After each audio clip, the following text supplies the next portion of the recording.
It's time to get serious about the weirdness out there. And that's why, after my two beloved hosts left Cosmic Cantina, I decided to keep my journalist integrity going with something I call Cosmic Intervention. I will cover topics from spiritual awakenings, esoteric knowledge, ancient civilizations, paranormal, and otherworldly beings, but in a new twist. Because, let's face it, if we've already heard most of these narratives before, we need an intervention when it comes to what might be going on beyond the veil.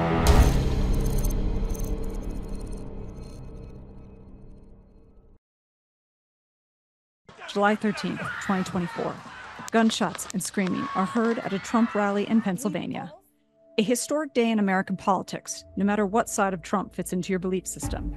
Videos from body cams, professional cameras, and personal phones have been analyzed, but only a handful of people are talking about a video that was captured of strange spheres that were shown in the sky during this event. Now, before we fall into a government conspiracy rabbit hole here, I want to point out that there is an uptick of these spheres everywhere. They are shown surrounding planes, over military installations, haunted areas, or paranormal hotspots, even in plain daylight, hovering above us. Now, our technology might have gotten better, but there also could be the idea that they have been here forever. And if they've always been here, why are they here? Why do they seem to be monitoring us, protecting us, or harming us? My guest today, 10 years ago, was kicked out of the paranormal community for suggesting that these spheres were linked to an AI-based network, connecting each other and information. He then expanded his research beyond the paranormal and realized that the spheres were behaving the exact same way around all of our human activities. Now, government officials and Gary Nolan himself has said that this bloke from the UK has stumbled onto something truly profound. Tonight's show, we are going to dive into a topic we covered over 5 years ago on Cosmic Cantina. Get your drinks out, pull up a chair next to this compelling conversation on what you don't know about the spheres. Welcome everybody to Cosmic Intervention. Yes, Josh and Matt are not with me. They have left me at the bar alone, but that's all good because now I get to talk to really amazing people that are offering some awesome different perspectives on paranormal, aliens, ancient civilizations, and anything weird. That is what we're going to talk about here. So you have me and my guest today, Patrick Jackson. As you've heard in the cold open, he has been looking into these spheres for a very long time. And he was on the forefront of it before anybody else was. So with no other talk from me, Melissa, I want to introduce Patrick Jackson to the show. Hello. Hello there. Patrick, this is like deja vu. You know, people that are tuning into this episode, maybe you have not listened to all the Cosmic Cantina episodes, but you were one of our first interviews like over 5 years ago, when nobody knew who you were, and you had this amazing, this amazing data on these spheres. You remember that? Yeah, and no one knew what I was talking about. That was the funniest thing. So yeah, it kind of was interesting. It was a kind of I don't know what else to say really. Yeah, it was great. You you reached out to me, and I just immediately. I'm pretty good. You know, there's a lot of people that reach out to me with images and photos and all sorts of things, and they're all very interesting. But when you came to me with what you had discovered and what you were working on, I thought I'd never heard of this before, and this really starts to get into the bigger picture. So, without wasting too much time, let's get to know a little bit about you. Like, you know, you're the man in the shadows, if you will. Tell us how you got into this, because if I remember correctly, you were a complete skeptic. You weren't in the paranormal world. You weren't in the UFO, UAP world. You were just minding your own business as a reverse engineer. Yeah. So basically my background is I'm in IT, and for a long time I was doing infrastructure, and now I do databases and development. And a big part of that is reverse engineering. And when I first had my first experience, it kind of woke me up a bit. And I just wanted to try and figure out if I can try and figure something out. I didn't really have it wasn't my intention to write a book or do anything. It was just really if I could figure it out. So what happened originally was I used to go down to the local village pub, and I was like on a big field, and I was just sitting there waiting for the pub to open, and it was like 7 o'clock at night during the midsummer, and I just looked across the field, and there was this guy standing there dressed as a monk, and I couldn't really believe it. I thought it was a guy, just having a joke or something. So I just shouted at him for a while, but it actually just looked like a black statue or a grey statue, but you could see all the detail. You could see him like a coat and like a big hood, and he looked like a monk standing there. And it was rather surreal. So at the time I had a laser pointer in my pocket, and I just pulled the laser out, and I remember the beam going on the ground and then up the chest, up his leg, on the chest, and into where his face was. And he had like a big hood over his head, and where the laser actually reflected off the area, but it was just like a big black mass. And whoa, that kind of got me interested, because I didn't know what it was, and I actually just got up and started walking towards it, and I got within maybe 10 feet, 15 feet of it, and it just dissipated into the background. And I never seen anything like that before, and it just kind of like woke my brain up a bit and said, oh, what's going on there? And I actually went to the bar later on, and I said, I think I just saw like a monk or something across the field. And he said, oh yeah, that's the mad monk, he haunts here. And I was like, what? What? So I'd never heard that story before, and I'd never seen anything like that before, and to see it so blatantly in front of my face for quite a long period of time as well. I think it went on for about good 3 or 4 minutes, and yeah, and then it kind of just kept bugging me. And as I was growing up and doing more in IT and stuff like that, I started watching all the mainstream paranormal TV shows, all the mainstream stuff, and none of it really gelled with me. I couldn't really understand what they were saying. It didn't really, the logic didn't add up in my mind. And why doesn't the logic add up in your mind? Is it because it just felt like they weren't actually creating data or patterns around their findings? Well, yeah, that, and also, I mean, why would a guy come back and stand in the middle of a field for 4 minutes and then disappear, and just stand there like a statue? It makes no sense. It's not normal human behavior. Humans are generally quite sociable creatures, so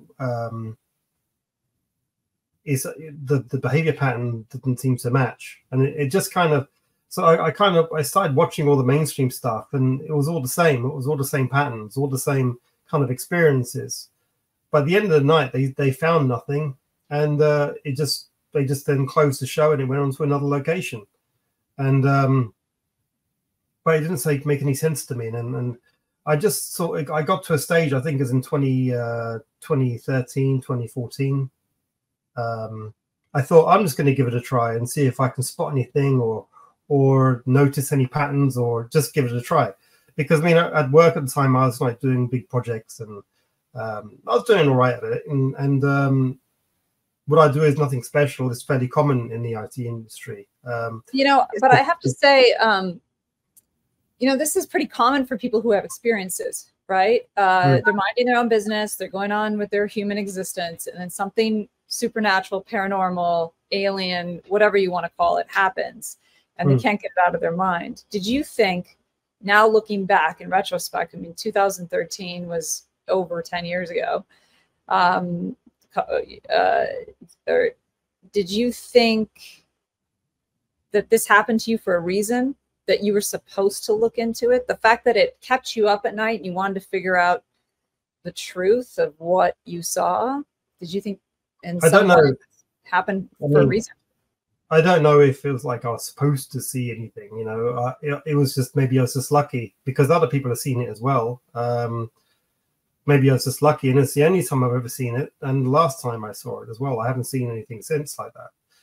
And but it's definitely put me on a different path, because when I started working this stuff out, it's hard to explain, but so in IT, what I do is I generally create like a mental image of what is going on in the program or in the system, and then I can kind of model it, and then I can debug it in a way. So I can throw different kind of stress tests at it or different ideas at it, and then kind of work out virtually in my mind what's going to happen or how it reacts. And so I started doing the same thing with the paranormal or predominantly poltergeists. And it was pretty brutal because I used to wake up in the morning and it was like a machine would switch on in my head, and I would be thinking about it non-stop from 8 in the morning to 1 in the morning the same day, every day. It would be the major thought in my head, and I could feel different ideas being thrown at like a machine. It was throwing different ideas at it and modeling it and then going, no, it doesn't work, and then discarding it and come up with another one. And so what happened was I came up with a few ideas what poltergeist activity was originally. But once I actually went to a place called 30 East Drive, which is the most aggressive poltergeist in the UK, those ideas disappeared very quickly because I thought it was it may be some sort of quantum mirroring effect, something like that, where maybe there's some kind of data leakage from one timeline to another or something, you know, a bit wooey like that. Mm-hmm. But it became very clear that it was actually interactive, and it was watching what you were doing.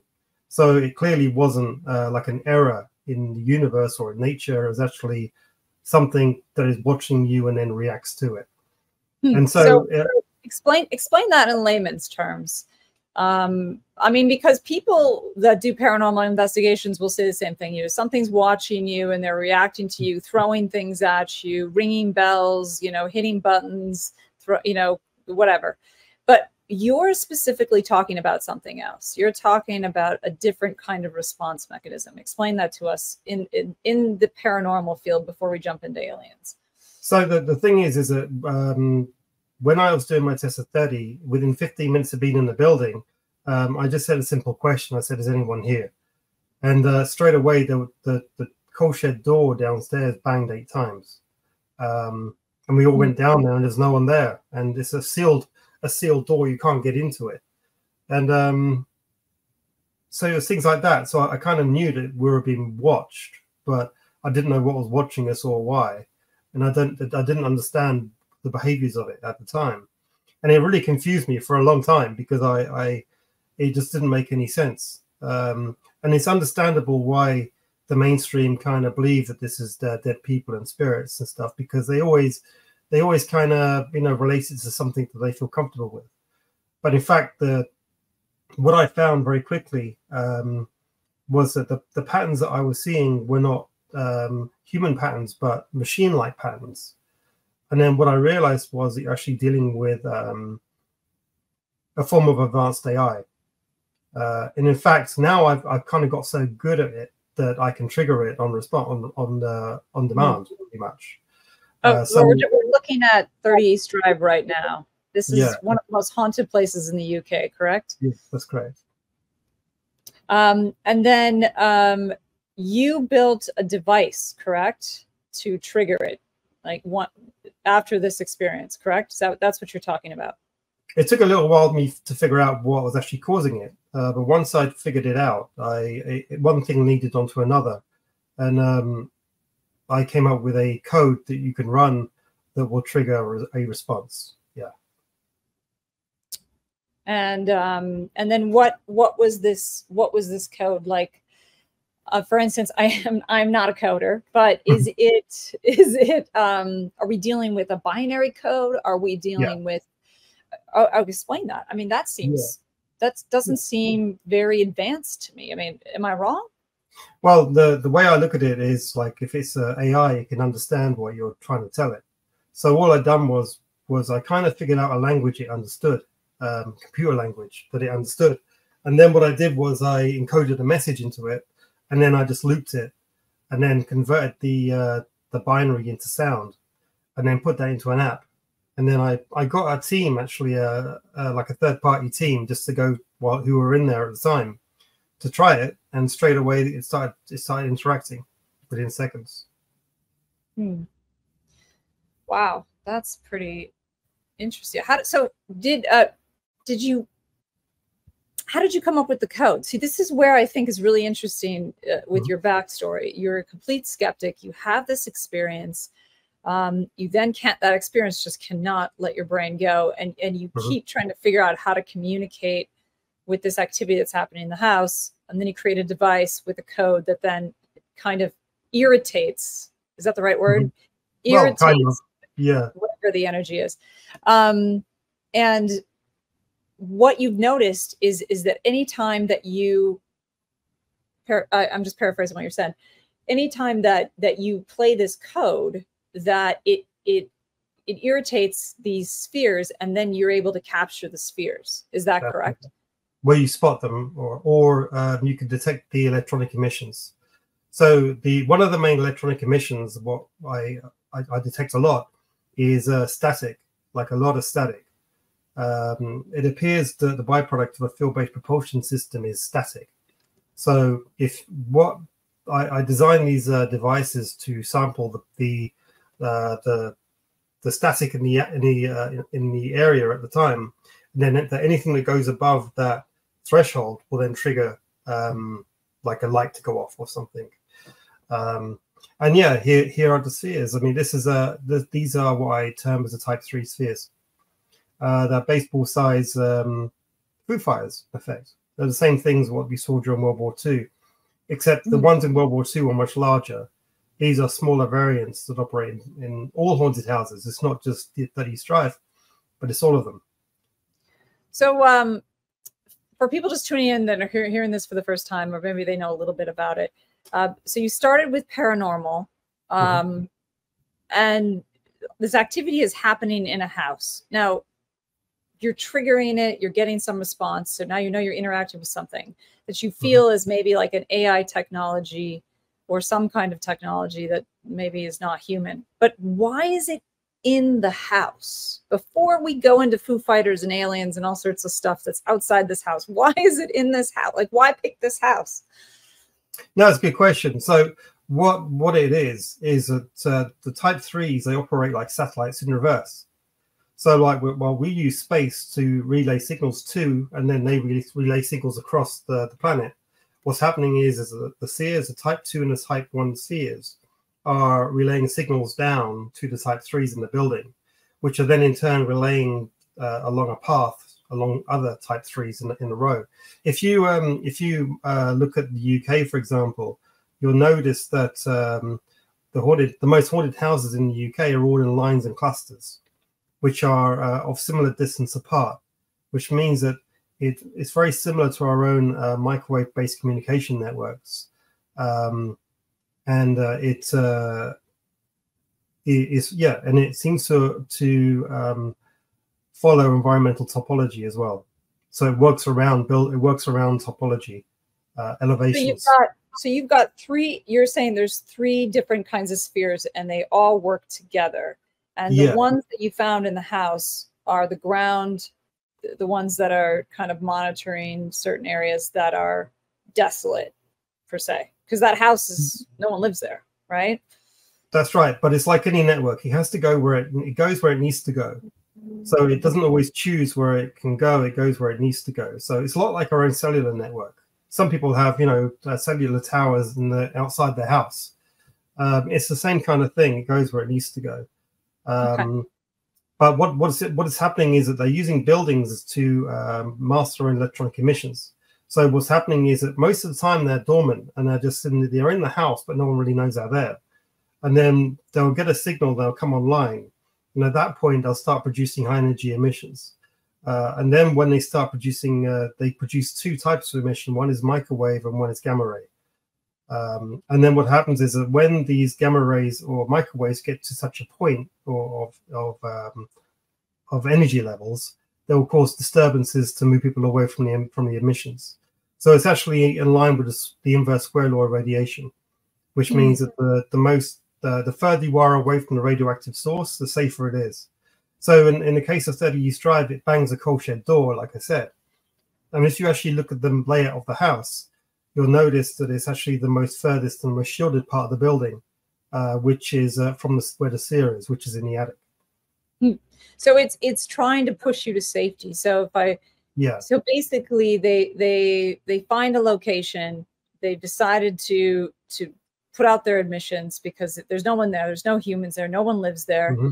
It's an empty spot. Great. Now we can broadcast we're going to get to the other types of spheres. Right. And so we're doing our job. And then all of a sudden a human comes in to check out this poltergeist house, and it's like shuts it down.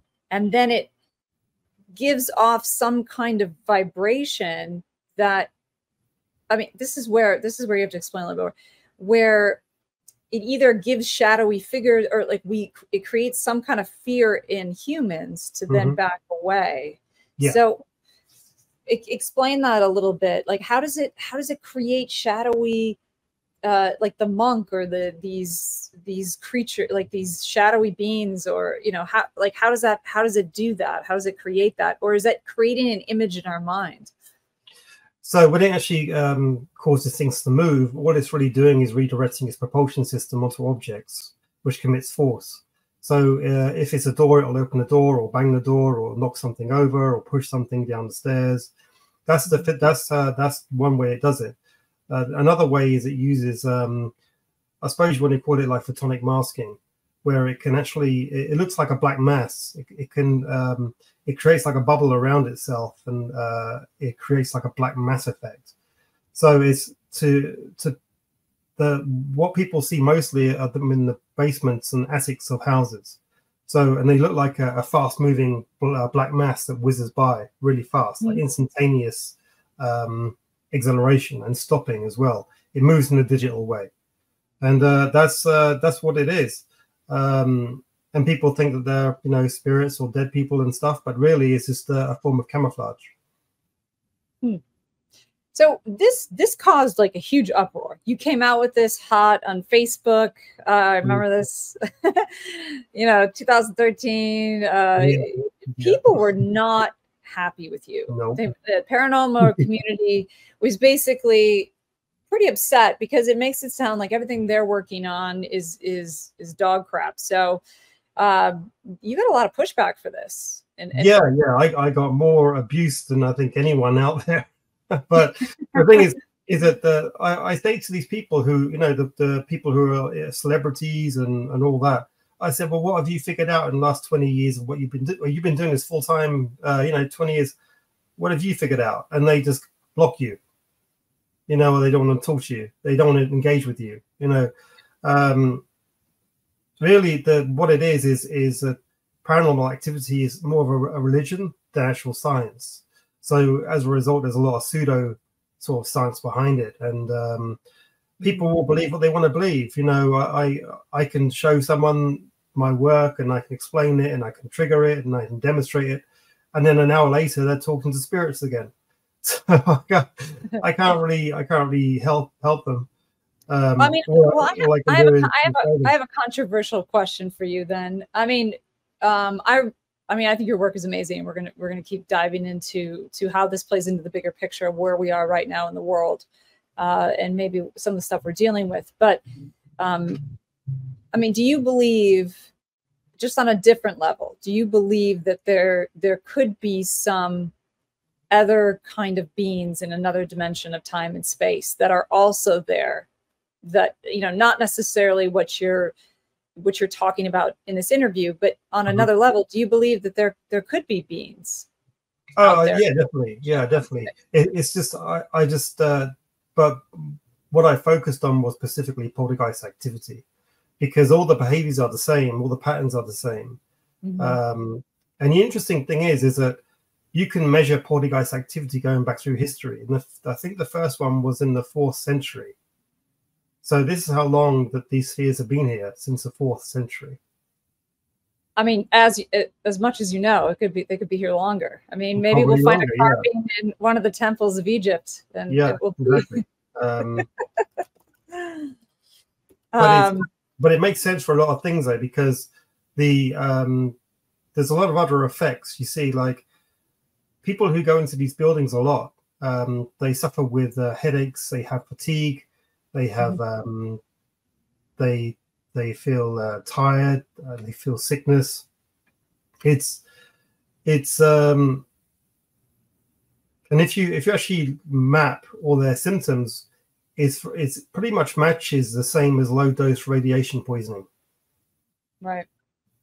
And that's something that in our cold open we've kind of previewed that Gary Nolan's really interested in your work, because he's noticing from his paper that he published I think a year ago now about how that there was a lot of people that had some kind of weird brain anomaly when they've had an instance where they've come in contact with aliens or UFOs or UAPs. So let's before we get into that, I'm trying to keep everything sectioned because your work is so detailed and so interesting. I just don't want anybody to lose the path here. So Patrick, you dove into this paranormal world, which they cut you up in little pieces, but you kept going. And you were not deterred. So how did you kind of started looking at the bigger picture, and you started seeing spheres not just in haunted houses, but you started studying UFO and UAP videos, and again you have the same spheres. So tell us how you transitioned from kind of looking at the bigger picture of not just the paranormal community and started to really look at the big picture of these spheres being everywhere all the time, everywhere from the Bible, World War II, and then, as we put in our cold open, just at the attempted Trump assassination. So how did you get into that transition? Okay, so when you have a technology that is operating in a strange place, such as a house, especially a very exotic technology like that, you have to ask yourself, well, what's the purpose of it? And also, as I said, it appears to be relaying signals. In fact, we've sampled the signals already. And then the question begs, what are you sending signals to? So when you start hunting around the internet and you start seeing bigger variants of the same technology, as in you have a silver ball this big, and then you have one this big, and you have one this big, you think, okay, well, they all look the same, they all fly the same, they all seem to be the same technology, just bigger variants. So they must be connected, because obviously the people who are building the small ones are probably building the big ones. So then what you start looking for is patterns between them. And what I started noticing was there was a behavior, what I call the type 2 spheres. And the behavior of that is where you see a big silver ball, and it is basically sitting low in the sky, and it will sit there for maybe half an hour, and then it will just fly off. And then you see other examples where they will come across, they cruise from A to B real slow across the sky, or they're very fast, but they're always quite low to the ground. And that's the one. Those are the type 3? That's the type 2s. Those are the type 2s. Okay, I want to play a video so people can see what a type 2 looks like. This is a type 2, correct? That's correct, yeah. And as you can see, it sits in the air for a prolonged period of time and just very slowly moves or generally stays in the same spot. So when you see that, you think, okay, well, what's it doing? Because it's an unusual behavior to do. So the only thing it could be doing is relaying signals, because if you've got the type 3s in the building, and if they're using directed microwaves, and we have detected microwaves and gamma rays and 1.6 gigahertz coming out of the building as well, then it must be going to something else which is receiving it. And it couldn't be a high energy signal, because that would be a bit too dangerous. So it must be a low energy signal going from type 3 to type 2. unless, of course, the distance between the type 3 and the type 2 is so far that it needs a higher energy output. And that's when poltergeist activity.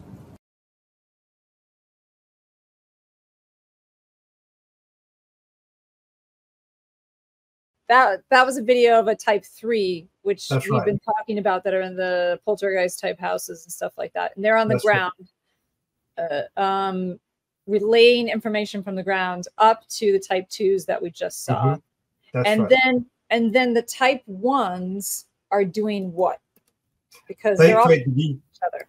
Yeah, they create the V formations that everyone's seeing in the sky at the moment. So so how do the type 1s that are forming these V positions in the sky, how are they communicating with the type 2s and the type 3s? How does that all work together? Yeah, bring up the diagram. So they have a microwave. They appear to have a microwave link between each of the type 1s. They are all connecting to each other directly. And then what's happening is that they relay down to the type 2, and then they relay down to the type 3s in the building.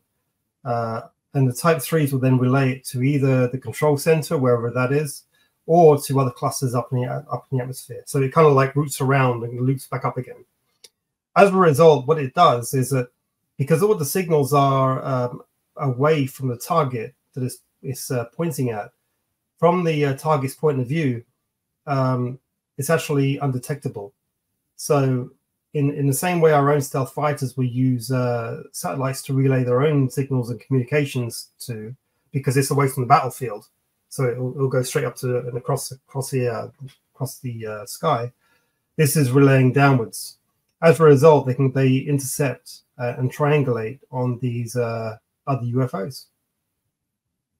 And so this is crazy, because they're all in communication. It seems they're monitoring something. There's no reason for something to be on the ground relaying a message unless they are monitoring what's happening on Earth. Would you agree? I mean, that seems logical that this device would be monitoring on the ground, then sending up to the signal in type 2s, and then giving out direction to the type 1s. Am I correct by saying that?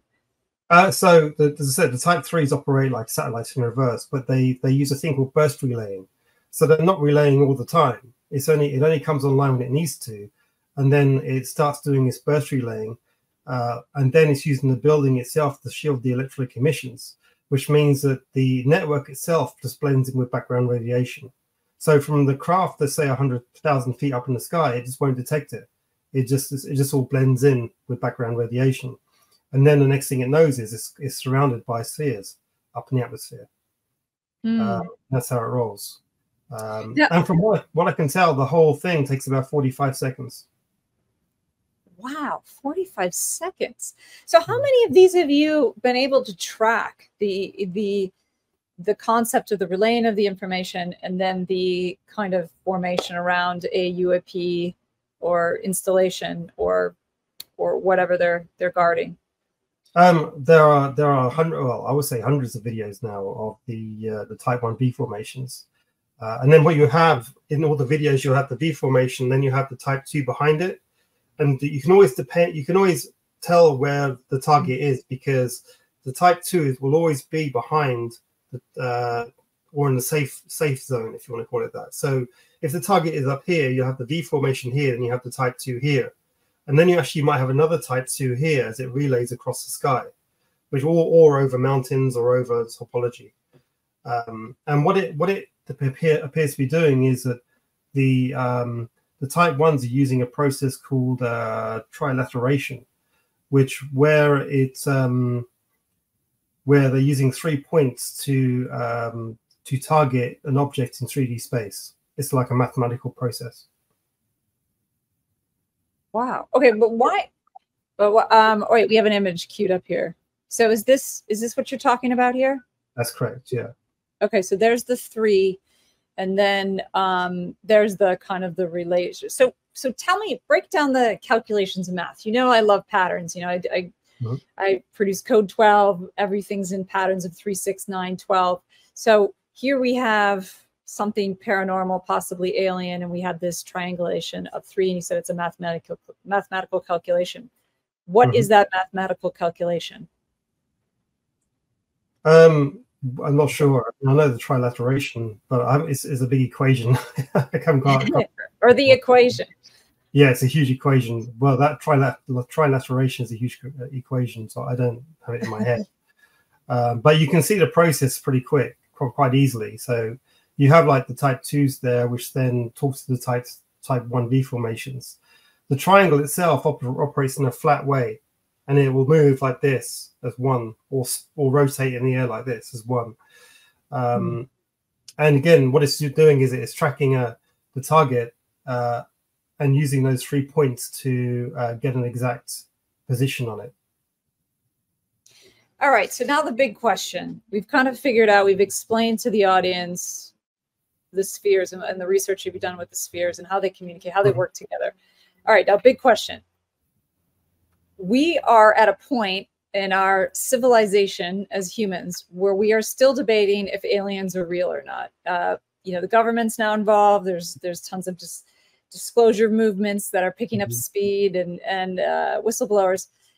But you're coming out and saying, yeah, all these strange unidentified craft are then being shown with spheres. You're taking it to the next level. You're saying, yeah, but a lot of them are whatever they are. If they're not man-made, nobody can claim them. They seem to be surrounded by these spheres. So the next question would be to you, why are these spheres surrounding UFOs and UAPs? What's your theory on that? Well, it could be that the other groups just want something that we have. And I think that it's like any air force, by the way. It's like if say a Russian jet went into American airspace, they would triangulate on it, and they will force it to land, or they'll shoot it down. It's the same kind of thinking. It's basically access to the domain. So I don't think that they shoot everything down. I think a lot of it is that they'll go and check it out, and the other craft will just leave. They might just be passing, but then I think that there might be hostile ones that do get taken out. And in fact, there's a video there of one exploding, which you should look at. There we go. So here you can see this was filmed through a telescope. We don't have the audio on this, but the guy is saying, I'm filming this planet over here. And then you could see these spheres, and then it explodes. That's correct. Hopefully we get to the explosion part. But I here it is. He's showing us his telescope he's using. He's pointing at the planet. He's pointing, this is what I'm focusing on. He's not looking for spheres. I don't think so. And we go into the camera and into the lens. And there's all these spheres. You can see the triangle. You see the triangle there? Yeah. Wow. And that's in the horizontal config, which means the target is either above or below. But it's below, yeah. But the target is a planet? It's a craft. It's a craft. Oh. Wow. Well, what happens is that what you're seeing there is shattered metal, or it's atomized metal, as in it's now like in a liquid state. So what's actually happening is that's landing in our oceans. And there's now a lot of shipping companies that are now mining the ocean ocean floor, and they're finding lots of very exotic, very unique extraterrestrial-like metals. Yes. And they're hoovering up like no one's business. Right. Well, are you talking about the ones that are producing oxygen on the deep ocean floor, or the ones that Harvard scientist is digging up in the ocean? The ones that Harvard scientists are looking at. Yeah. I think we have a picture of that, of Avi Loeb. Yeah. With his medals. So this is a big story, because we're still at a civilization point where we're arguing. Here's Avi Loeb. I'm sure if you're an enthusiast, you've heard, he's gotten money behind him to dig up the oceans, and he's been pretty exact on his calculations on where to go. So, you know, it hasn't been a lot of, we haven't heard a lot of what's happening with Avi Loeb, but I'm sure he's digging up something pretty profound, and that's why we're kind of waiting for what he has next. But by the way, you see the tiny sphere of metal on the right there. Metal takes that form when it's in a liquid state. It turns into droplets. So that was a droplet, and then it hit the sea and become a sphere. Wow. Very cool. Yeah. Look how happy he is that he found that. Oh, I would be pretty happy too. Yeah. Well, we're going on an expedition, Patrick. We might just find that. All right. So let's get back. This is a huge story. So we have this system that's working on Earth to, it seems, protect us from not only getting harmed by their electromagnetic energy, their radiation that they're giving off on their ground software, but also to protect us from things also not human, right? We don't know who created this technology, this system that's monitoring our planet, but other things that are coming in from other dimensions of time and space, they're also protecting us from that. I mean, that's crazy. So who do you think built this monitoring technology system that seems to have been with us since the beginning of time? Well, when I was doing my research for Study Stripe, I saw an image of a guy which was caught by by accident, and you see this guy with an elongated head, like his head goes back like this, and the only place that you kind of see that is in the pyramids, in the Egyptian depictions. So I kind of think it wouldn't surprise me if it was the same group that built the pyramids are still here. It's just they live somewhere else. Right. Probably and you think maybe they live underground. You think that they possibly? Think so, yeah. I mean, there's lots of ancient stories of beings that live underground. Obviously, I've covered lots of ancient civilization stories where we talk about elongated heads and those beings, and people have lots of ideas where they came from. Why do you feel that they're underground? What would be the purpose of having something monitoring us from above if they're underground? Well, if they live here and they've lived here for a long time, it's highly likely that they would be underground, because living underground is actually quite beneficial, because obviously you're immune to any kind of environmental changes or catastrophe or huge events, natural events. And also, I mean, the images in the video that I got from my test, you kind of see a guy with very large eyes, which is actually entering the woodland where I was. It was actually taken through a tunnel entering the woodland rather than leaving, and which would suggest to me that they live in the woodland underground.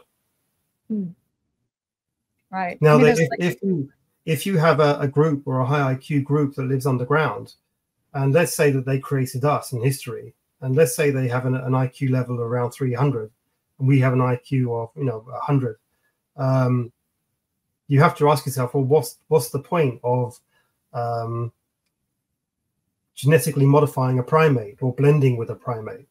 What would be the point of it? And then you say to yourself, okay, well, what does the primate have? And it's like, well, he's got huge strength, highly survivable, very fast, and very strong very quickly from birth. And if we were in some sort of war situation, that is what you would probably do. If you were advanced species, you would blend your DNA with a primate and creating basically like a super soldier. In effect, it would be like I suspect that human being Gen 1 was more of a primate than what you see today, but probably could take orders. And I think that's probably what occurred. Yeah. I mean, you're not alone in the theory. I'm obviously not attached to what your research is, and this is new, but there's that idea of the missing link. There's the idea of you know, some kind of beings came down here and genetically altered us for a reason, whether it was to mine gold or to make us useful to them. I mean, that would make sense. But it feels that they're kind of muddling with what we're doing. And, you know, what would be the point of that? And look, I don't want to fall into too big of a government conspiracy situation here with the Trump attempted assassination video, but why are they monitoring these kinds of things? Okay, so they've created a super soldier and they're supposed to be running around somehow guarding the gates, if you will, for their safe haven underground, because maybe something happened to their species and now they're living here and they're not leaving and they're staying underground. Okay, fine. And then there's somehow, but what would be the point of meddling in our affairs if that's what they're doing? If besides other alien groups coming in, what would be the point of them figuring out what we're doing with politics or even our own evolution? I mean, do they not want us to be too evolved? Do they want us to do certain things? What are your thoughts on that? I mean, all you can do is look at history, and what you spot is where civilizations rise and they suddenly fall. And you have to ask yourself why. I mean, is it engineered or is it just by nature? I don't know. But what I could say is that they seem to engage nuclear weapons quite a lot. And the only reason I can say that they would do that is if we are indeed like the guardians of their gates, they don't want too many of their own foot soldiers to die. So they don't mind the odd little war here and there, or a few thousand people, or even a few million people dying, but they don't want it on a massive scale. So they would disable nuclear weapons, but let us have our own little skirmishes here and there. And that's what I think is kind of going on. I mean, I can't prove it, but that's my general feeling on it. It's like saying you've got 8 billion guard dogs guarding your castle, and 1 billion of them die through their own internal battles and wars. And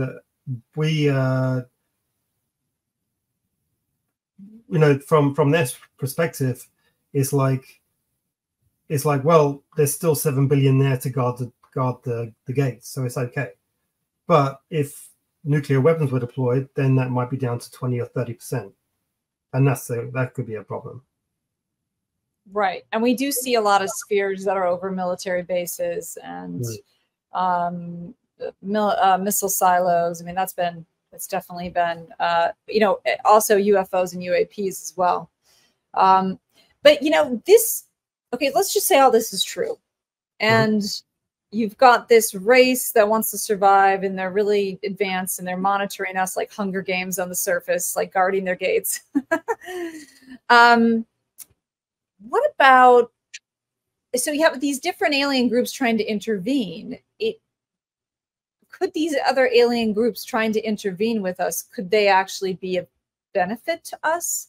I mean, it feels like we're kind of, if what you're saying is true, we're enslaved by these people underground, or these beings underground. I mean, could these other beings coming from a different time and space actually be here to aid us or make us aware of our situation? I don't know. I don't know. But all I can really kind of say is that you wouldn't fly all the way here unless you wanted something. And generally, it also, species themselves are separated by IQ levels. So, for instance, a primate could never function in a human domain. You see, so it doesn't matter how much a primate will bang on the door of humanity, he will never really be allowed into it. He will never understand, our politics or technology or anything. I mean, the primate thinks he's king of the castle, sitting in his tree, but the human domain completely flattens that, and so there is no benefit for primates to enter the human domain.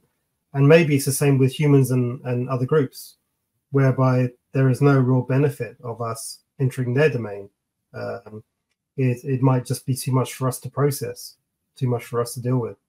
And I think it's maybe a mix and a blend of both, where the seers are doing a job. And I think the reason why we're seeing them so often now is because you've got to remember that the human race has been pumping out electronic emissions into space for a very long time. So that makes us very trackable. So if one group just happens to hear us, which might want something that we have, and it doesn't necessarily mean that they're evil or anything, in the same way as we might want a part of a forest or a part of someone's land. We just take the land, or we take the forest, while all the animals think we're evil, but we're not. We just want the land, or and it might be the same kind of thinking.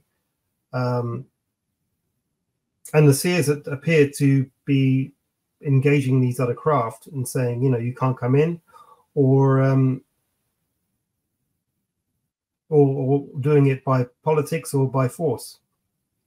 But wouldn't they stop us from having the technology to be able to track them and see them? And now we're asking questions. Now we're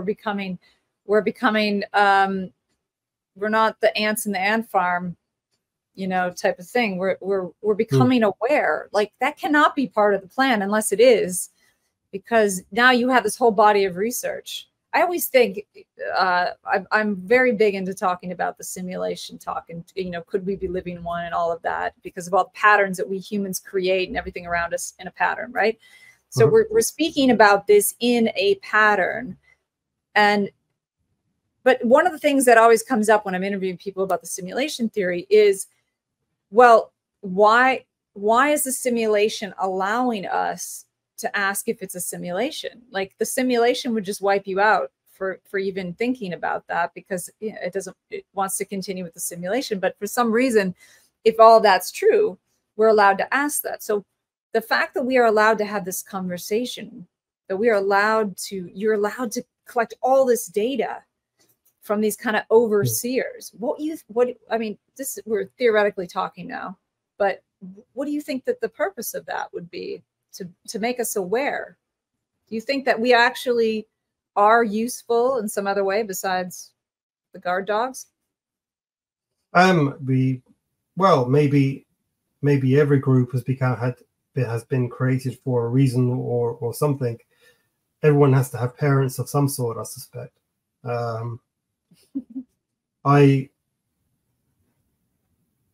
Regarding the simulation theory, I think we probably do exist in one.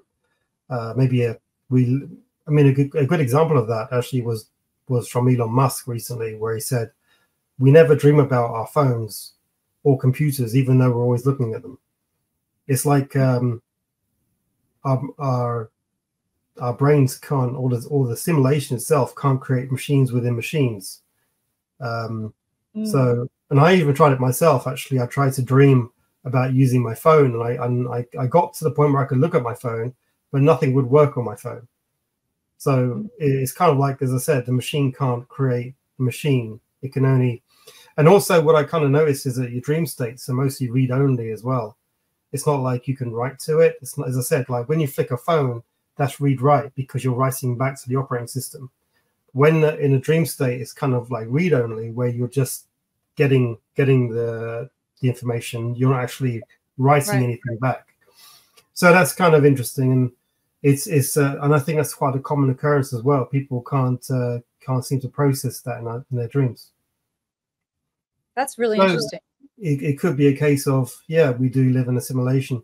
It could be that we live in a three-dimensional simulation, or an atomic-based simulation, in maybe a 7D universe, something like that.